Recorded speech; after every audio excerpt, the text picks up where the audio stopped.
Welcome everyone to Columbia Business School Executive Education. I'm Charles Bouillon and I'm here today with Angela Lee for the Responding to Strategic Uncertainty webinar.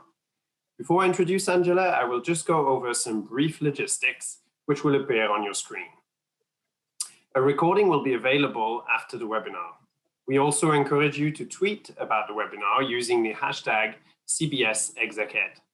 And finally, we want to hear from you during the webinar, so please type your questions in the Q&A box and we will answer as much of those as we can in the last 10 minutes of the webinar. But now, it is my pleasure to introduce our guest today.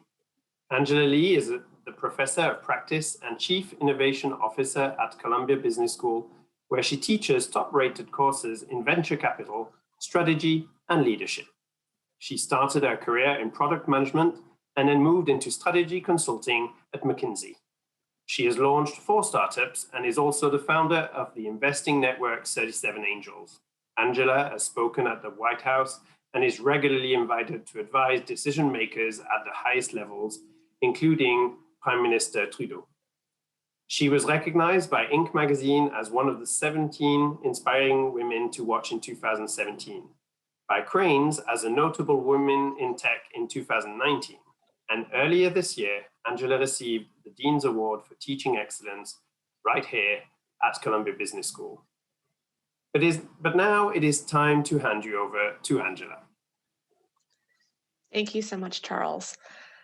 So today we're talking about responding to strategic uncertainty, which is certainly something that we have been thinking about as business leaders for a long time, but I would argue especially since the start of COVID-19. And I'm guessing that a lot of folks feel like this, right? You have to come up with a strategic plan for whether it's your startup or whether it is your Fortune 500 company, but you might be thinking all of these things. And I find that when people feel these things, they often just get frozen and immobile with not knowing what to do next. And so my goal today is to give you some tools, some frameworks to help you as an individual and to help your company to move past that and to say, even though we are amidst a lot of uncertainty, which is only going to increase in our future, how do you respond to it, react to it, and deal with it in a way that is productive and doesn't feel immobilizing?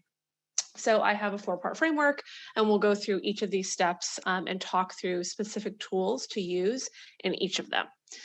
So the first thing is to think about uncovering uncertainty and then categorizing it. And so again, when we are faced with a lot of uncertainty, what tends to happen is we have all these swirling thoughts in our head and we are overwhelmed. It's keeping up at night. You have these meetings, which are incredibly unproductive, which I'm sure none of us have ever been in. And how do you break that energy and turn those meetings into a little bit more productive? So the first thing is just to be very deliberate about saying, today we're going to have a meeting and the goal is to uncover that uncertainty, whether that's you in a room with a whiteboard or whether that's you in a room with 10 other executives. And so some questions, which I go over a little bit more in class, that you want to just bucket your uncertainty into is to think like, what are the uncertainties I have around my customers and competitors? What don't I know about them? And specifically asking that question and writing all of those uncertainties down. Validation questions are, if I think that the right thing to do is to launch this new product line, well, what's the right thing? What do I have to assume to be true? What if you had, I don't know if everyone remembers what a magic 8-ball is. It was a very popular toy. I want to say in the 90s, they still make them today. And it was this little round crystal ball type of thing. You shook it and then you got to ask questions. Oops, sorry about that. You got to ask questions and an answer would emerge. And if you had like a crystal ball, what would you ask that crystal ball? What are the questions you have that are keeping you up at night? And then devil's advocate, which is what if you knew that your job was to just poke holes in a theory? What are all the things that you would say that potentially are incorrect? So when you do this, it can sometimes be hard for team members to play the different roles. And so as a facilitator, a tool that I like to use is called 6 Thinking Hats. And 6 Thinking Hats comes from a book called 6 Thinking Hats. And the idea is that everyone plays a role. So usually as a facilitator, you're wearing the blue hat, you're wearing the process hat. And you can do a couple of things. You can say, okay, there are 6 of us in this meeting. I want one person to wear the green hat, they're going to be as creative as possible. I want one person to wear the yellow hat, and they're just going to say what everything's a fantastic idea. They're going to be a cheerleader. One person's going to wear the black hat, and they're specifically going to say, this is a terrible idea, and let me tell you why. The black hat can be a particularly useful hat because sometimes, especially if an idea comes down from the CEO, you don't want to be poking holes. And so giving people permission to poke holes can be a very useful tool. The white hat, you're only allowed to make a comment if it's backed by data and statistics. And then the red hat is you get to say things that aren't backed by data and statistics, but that you feel in your gut. So let's say we're talking about, relocating, right? What does it feel like from a cultural perspective? What does it mean to move people halfway across the country? How does that make people feel? And again, it can be really useful to break people out of their thinking patterns. It can also be useful to say, okay, we're going to have 10 minutes of red hat thinking, where we're just going to talk about how might our customers feel? How might our employees feel? And it can be a very useful way to take all of that confused energy in someone's head and channel it into productive conversations. And so I use this all the time in meetings. And if done effectively, what should happen is you should end up with a bunch of Post-it notes. I like Post-it notes because I find them to be disposable enough that people feel comfortable writing lots of things down. Obviously, in an age where a lot of us are doing stuff online, you can do this online in a PowerPoint slide by taking notes, or in an online tool as well. But the idea is that you take all of those things, all of those magic 8-ball questions, all of those devil's advocate comments, all of your red hat comments, and you write them down, and you're like, these are all of the things that I don't know, or all of the things that we don't know as a group. And the outcome is 20, 30, 50 different Post-it notes where you've got different uncertainties listed. As Charles mentioned, I'm a recovering management consultant, so I like a good 2x2 matrix. And then you take all those Post-it notes and you plot them on this 2x2. So you say, okay, this is something that I don't know, meaning who's my customer? What should my pricing be? When should I launch? Who should chair the project? And you ask yourself, how much impact will answering that uncertainty have on the success of the project? And then how uncertain is that thing? A lot of the things that we tend to solve tend to be in the bottom left quadrant. Not that impactful, not that uncertain. And they're often the easy questions to respond to. They're often the easy uncertainties to deal with. For those of you who are founders who are on this call, this is why we spend a lot of time thinking about what should my logo be? What color should I make my logo? What should my domain name be? Those are things that are not going to have that much impact on the success of your startup, and probably not that uncertain, but we tend to answer them first. Instead, what I want you to do is plot all of those Post-its on this 2x2 and then force yourself to only answer the questions in the top right. Questions that are deeply impactful to the success of your project and highly uncertain, right? So what should the pricing be? That is probably very impactful to the success of your project and oftentimes highly uncertain. Which sales channel should I use? Highly impactful, highly uncertain. So that's what I want you to do. So what this does is you say, okay, I'm going to take all of the uncertainties out of my brain and onto a piece of paper, onto a PowerPoint slide, onto Zoom meeting chat notes, whatever the case may be, and it's a brain dump, right? You take all that out of your head, all of those swirling thoughts. That's first. And then you categorize them to say, okay, I know we have 50 things that we don't know, but I want to focus on the 15 that are going to dramatically impact the success of what we're doing and that are highly, highly uncertain. Let's start there. Then you want to experiment to learn. You want to experiment to turn that uncertainty less uncertain. And what I want to encourage you to do right here is to be as lazy as possible. It's very easy to say, I'm going to do a pilot. I'm going to do a rollout. I'm going to test this in a city. And to think very, very hard about doing things that are frankly not that easy to do. And what I want to encourage you to do is to be as lazy as possible. Say, what's the uncertainty and what is the laziest way I can minimize that uncertainty? So a question you might have if you're launching a new product, for example, is do customers even want the product? That's probably an uncertainty that you have. Well, what is the easiest way to do that? So I'm going to give you an example of someone who didn't do this. This was a nail polish silicone cover. So you stuck this on top of the nail polish handle. And it was supposed to make it easier to do your nails because it was a wider thing. It had a little bit of grip and it was supposed to make it easier to do your nails. And this company had already launched, they had Instagram ads and they were selling it.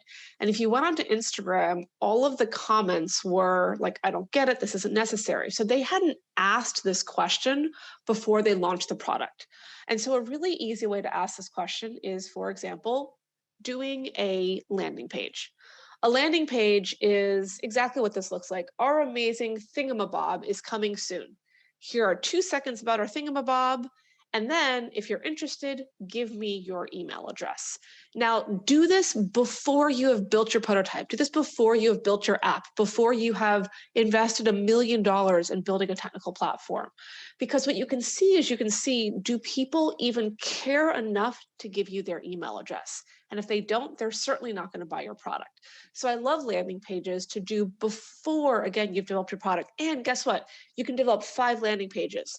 And in landing page 1, you talk about this feature. In landing page 2, you talk about this feature. In landing page 3, you talk about this feature. And you see what gets the highest response rate. And now you know what feature to build.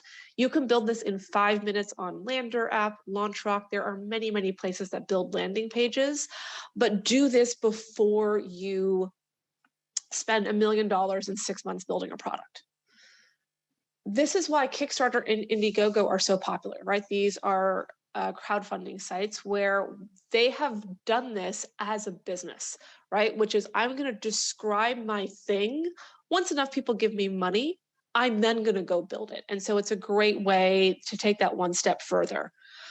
A lot of this energy of how to experiment in a lazy way comes from the book Lean Startup. And Lean Startup is all about how do you get the laziest version of your product out there to test with the market, to test with your customers before you invest a ton of time and a ton of money in developing the product. Another great book is called Talking to Humans, and it's all about understanding your customers before you go too far down the path of product development. Both great books that talk a lot about the mindsets and the how to do what I just talked about. The last step is proacting to uncertainty. And notice it's proact, not react. Most of us think about reacting to uncertainty, which is, oh my gosh, something has happened, I'm now going to react to it. But oftentimes by that point, it's too late. So instead, you want to get ahead and proact to it before you even know about the outcome of the uncertainty. So let's take the cannabis industry. This is an industry that has a ton of uncertainty, right? There's legislative uncertainty, there's climate uncertainty, there's sales uncertainty. And so how do you think about this? So in the case of the cannabis industry, let's say if I were the founder of a cannabis startup, what I would do is I would first ask myself, what are the different possible outcomes? And in the case of cannabis, legislative uncertainty is a huge one. And so one outcome is that both medical and recreational cannabis use are legalized across the entire US. Another possibility is that only medical marijuana is legalized. Then you could say, okay, I just want to focus at a state level. It's only legalized in New York, or only it's legalized for medical use in New York, right? So what you first might do is you say, what are all of the possible outcomes? Legislative outcomes in this case. And then you do your best thinking to say, what do I think is the rough percentages? And this is not going out and doing a bunch of focus groups or doing a bunch of research. This is sitting in a room with 4 people, taking 15 minutes and saying percentage-wise, what do I think? Again, that's a 15-minute exercise, not a 3-week exercise. And then you ask yourself today, if the first scenario is true, what will we do? If the second scenario is true, what will we do?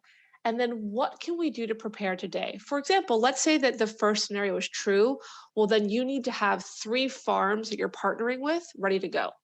Well, as opposed to waiting until the legislation is passed and talking to the farms, why not talk to farms today and have them ready so that when the legislation is passed, you can immediately start to work with those farms as opposed to spending 6 months negotiating contracts?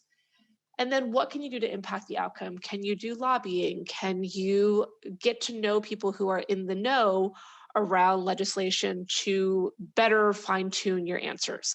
And so at a really high level, you are predicting what all the different possible outcomes, doing your best in a quick way to figure out the percentages for each, and then asking yourself, if X, then Y, how to prepare today, and then how to impact your outcome. And so if you take these 4 steps, do a brain dump. What are all the uncertainties that I have? How do I categorize them to focus on the highly uncertain and highly impactful uncertainties? How do I then lazily experiment to uncover? And then how do I proact with uncertainty? That is a nice framework that you can use today to start to uncover and deal and respond to much of the uncertainty that we're dealing with today. In terms of resources, I mentioned 6 thinking hats. I mentioned the middle 2 books already. A 4th book that I will add is called Traction, and it's all about customer acquisition, which is often a huge uncertainty for any startup or large company. And it walks you through the 19 different customer acquisition channels and how to go after each of them.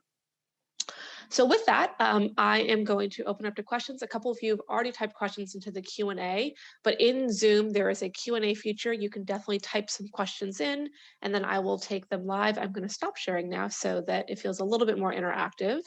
But please do feel free to type in your questions into the Q&A function specifically. Okay. So one question that came in before, we got about 40 questions before the webinar. So I wanted to respond to a couple of them that kind of thematically kept coming up again and again. So one was, what is the biggest obstacle to teaching executives how to think strategically and kind of facing the fact that things are uncertain? And a framework that I will give you that I use a lot is the knower learn set mindset versus the learner mindset, the knower mindset versus the learner mindset. What I find happens a lot is that as executives, as leader people, we are rewarded for being a knower. I'm going to be confident. I'm going to be assertive. I'm going to tell you what I know about such and such. And we are positively rewarded for that. And it's very hard. But one thing that I try to do is I try to say, okay, let's in this meeting, take off our knower hat and put on our learner hat. I know that this room has 150 years of experience about the automotive industry. I know that. That said, for us to properly respond to the fact that self-driving vehicles are coming, we have to put on our learner hat. So that's just something that I use a lot to kick off a meeting, to put us all in the right mindset to be okay with uncertainty and to embrace uncertainty, because I find that people can be very resistant and they don't want to talk about this and they want to tell you why actually you're wrong. Like this isn't actually that uncertain. So that's something that I do a lot in terms of meetings to open it up in a right way to put us into the right mindset. Okay. Another question that I'm seeing is kind of top 3 mitigation strategy, and that kind of encapsulates some of the questions that I'm seeing listed down below. So one risk mitigation strategy that I use a lot is thinking about time horizons. So I'll often say, let's just shift our time perspective. So how might we think about uncertainty if we're thinking about over the next 3 months, 3 years, 3 decades?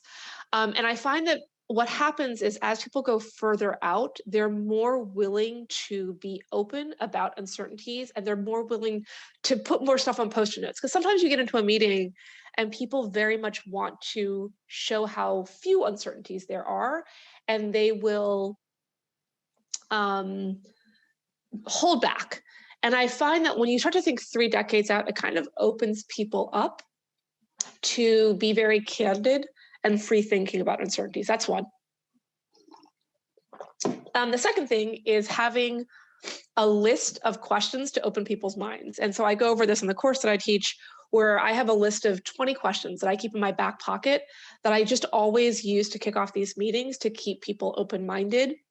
And so one example is people aren't really great at prioritizing, right? And so sometimes I'll say, 6 months from now, you're standing up in front of the CEO. What do you want to be able to say to him or her that you achieved? And it's very different than saying, what's the purpose of this project, right? So it's a nice way to frame it. But I have a whole list of those questions. And then the last thing I'll say is actually Post-it notes are one of my biggest risk mitigation strategies. And the reason why I like Post-it notes so much is that I'm sure you've all been in meetings where someone's standing up in front of a whiteboard or an easel with a big marker. And people have this reluctance to say things sometimes because they don't want to say something that sounds dumb. But I find if I give everyone 3 Post-it notes, that they're very willing to start saying stuff. And imagine if I kick off a meeting and I say, we are going to have a policy where we have quota mandates on our hiring around diversity. It's very hard for someone to say why that's a bad idea, right? Because it's around diversity, it's very top of mind. Nobody wants to be seen as being anti-diversity. But if I instead say, we are considering having quotas around hiring around diversity, I'm going to give everyone a post-it note. I want everyone to write down, one reason why they think this isn't such a good idea, and one thing we could do to make the idea more inclusive. It's a much easier way to kick off a meeting. So I love post-it notes. I use them in all meetings that I have. Again, in the age of Zoom, Poll Everywhere is a great tool, polleverywhere.com. It's free for up to, I think, like 50 users. Ballooner is another tool, Poplet. There are a lot of these online tools that you can use, or people can type in anonymous feedback, which is just like handing in a blank post-it note. In terms of, so there's a few comments here around speed, which is everything that you just described. That 4-step process feels like it takes a lot of time. And how do you balance, I just need to get started in prototyping versus going through this process. And what I would say to that is that you can get through this 4-step process in, I would argue, about 2 1-hour meetings. It's kind of the minimum that you could do. And the reason why is because I do find that I first start with uncovering all the uncertainty, and that usually takes a full hour. And then I, as a facilitator, will go back into kind of my room, categorize, and then I'll come back into the room with everything uncategorized. Then we collectively brainstorm on lazy ways to experiment, and then we collectively brainstorm on the proacting to uncertainty. But you can do that in 2 meetings, and you can do that in 2 days, right? And so to me, all of us, before we launch an app, launch a product, launch a new service line, can wait 2 days to do that. Can it take longer? Absolutely. But I find that that is the way to do it.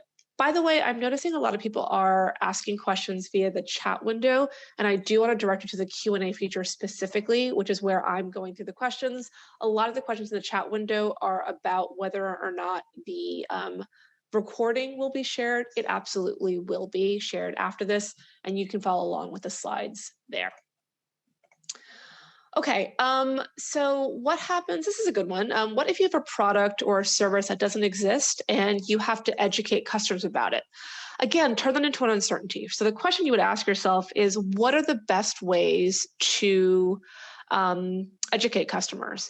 And you can have a bunch of different options, right? So one might be, webinars. One might be infographics. One might be a quiz. And you can ask yourself all those different questions and then figure out lazy ways to test which one is the most effective, right? So it's a great way to use this framework as well.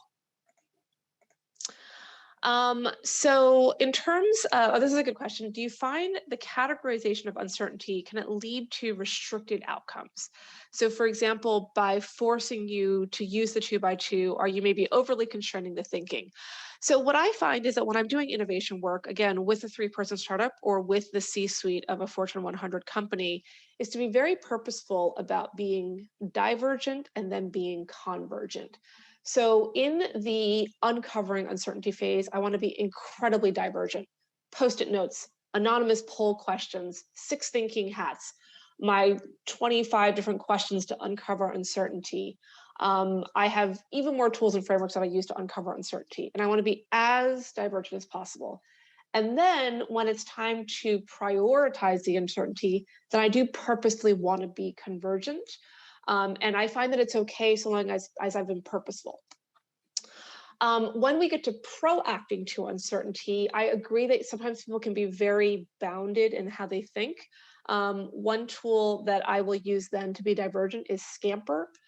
Scamper is an acronym, which you can Google. If you just Google Scamper Innovation Tool or Scamper Brainstorming Tool, it's an acronym that allows you to be really divergent in your thinking. So the P is, for example, put to another use. How can you take something that you're doing and put it to another use? An example I like to talk about is cupcakes, which is Sprinkles is a cupcake chain that started in Los Angeles, and they took the ATM technology and they put it to another use, and they have cupcake ATMs, which are fun and delightful.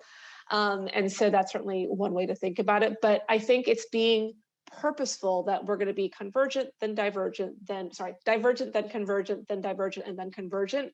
And so long as you have a couple of phases, you don't have to worry about being overly restricted. And then the last thing I'll say as a facilitator is I often keep a parking lot. And a parking lot is a nice way to say, I see you have a question which is a little bit unrelated. I want to put it here. I want to capture it. We'll come back to it in another meeting. Are some organizations more comfortable reacting rather than being proactive? Absolutely. And so I see a lot of like, I want to get a discomfort with ambiguity. And what they say is, I don't want to do anything until I know what the answer is. And in that case, again, it's not about, you might want to change the word proact then and just say, what we're doing right now is we are categorizing the potential scenarios. We're doing scenario planning. And I find that if you take the word act out of it, it can make those organizations feel better. So when I come into an organization where they are very nervous to act with limited information, I'll call it scenario planning. I'll call it uncertainty mapping. And that way it's just about, we're talking, we're not necessarily acting, and I'll nudge them in that way to bring them more comfort about being proactive. Technology apps for virtual collaboration, Poll Everywhere, Ballooner, Poplet. Those are the ones that I probably use the most often. There are many, but those are the ones that I tend to use the most. Someone is asking for links to Poll Everywhere and Ballooner, but Poll Everywhere is literally polleverywhere.com, and Ballooner has no E at the end. So is your approach and process a form of scenario planning? Yeah, it absolutely is. I think it's scenario planning plus. I think a lot of people do scenario planning, which is they first talk about the different scenarios. But I think the 3 questions specifically, which is what can we do today? And then what can we do to impact the outcome? I find that being that precise, it's scenario planning plus, and it brings you a little bit closer towards being proactive rather than reactive. Okay, I'm going to take one last question. There are so many in the chat that I want to make sure that it is a good one. And so I'll end this with kind of a question around being a big ticket item, and then we will wrap this up. So if you have like a really, either you're working in a very blue sky area, or we're talking about millions and millions and millions of dollars of investment, can you still use this? And my answer is absolutely. I think the only thing I would do is spend a little bit more time in each of the different steps. And I would say the step that's actually probably the most important is the being lazy. I find that when you've got a really, really big project, we're talking about launching a mission to space, for example, what happens is people don't want to be lazy with the experimentation. And so what I would say to yourself is, okay, here I would add a step. The step I would add is I would list all the uncertainties. And then what I would say is, what's the level of accuracy I need to be in my answer? And sometimes the answer is, for example, pricing, right? Because a question might simply be like, is the pricing tens of dollars, hundreds, or thousands? And the level of accuracy in the experiment you need to run to get to that level of accuracy is very different than a different one. So what I would say is add a sentence, which is, okay, these are the 15 high priority uncertainties we need to uncover. Which ones do we need high accuracy, medium accuracy, and low accuracy to force the group to be as lazy as possible when uncovering the uncertainty and when running the experiments? That's the time we have for now. Charles, over to you. Well, thank you very much, Angela, so much for your time today and during this great webinar. And thank you everyone for your great questions. We will follow up soon with the recording, and we hope to see you soon in one of our classes, or maybe even in 3 weeks' time for our Driving Strategic Impact program starting November 16th. All the best and have a great week. Goodbye.